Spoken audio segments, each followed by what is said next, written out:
Okey, acara latihan sukaneka prasekolah. Buat ikut. Buat betul-betul. Nyanyi sambil. Nak bagi panaskan, sediakan dia. Laju lagi. Laju Luffy buat. Buat bagi ready tubuh. Masa TV Cina. Mula nyanyi. Okey, laju lagi. Yes. Buat. Laju.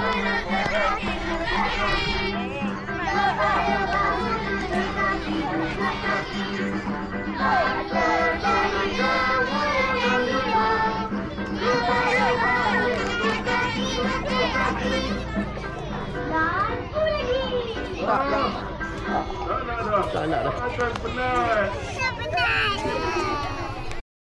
Okey, latihan acara relay tahap 1 perempuan 4x100. Okey, kita tengok. Okey, pelari pertama dah sampai.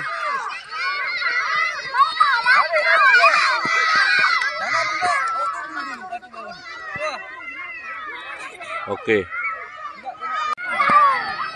Dah sampai. Okey, main betul semua.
Hadirin sekalian, kejuaraan balapan dan parang sekolah kebangsaan federal Panandaran pada pagi ini akan dimulakan dengan acara perarakan masuk bendera-bendera dan kontingen-kontingen rumah sukan yang terdiri daripada 3 buah rumah sukan dan murid-murid prasekolah.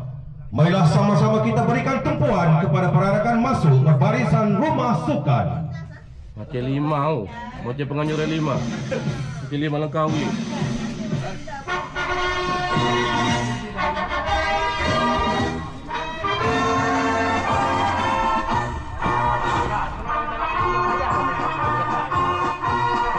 Raptai hari ni. Raptai.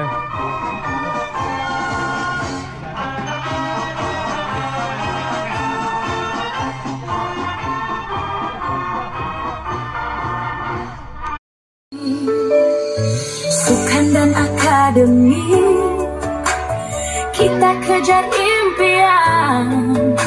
Walau rintangan datang, kita takkan hilang harapan. Di padang hijau kita berlatih keras. Di kelas kita belajar penuh semangat dan kertas.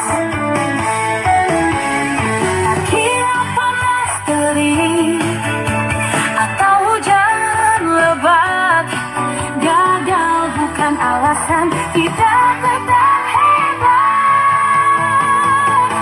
Semangat berjuang takkan pernah pudar.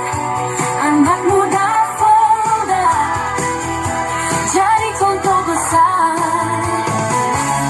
Walau jauh di mata, cita-cita di jiwa, kita terus maju penuh yakin dan penuh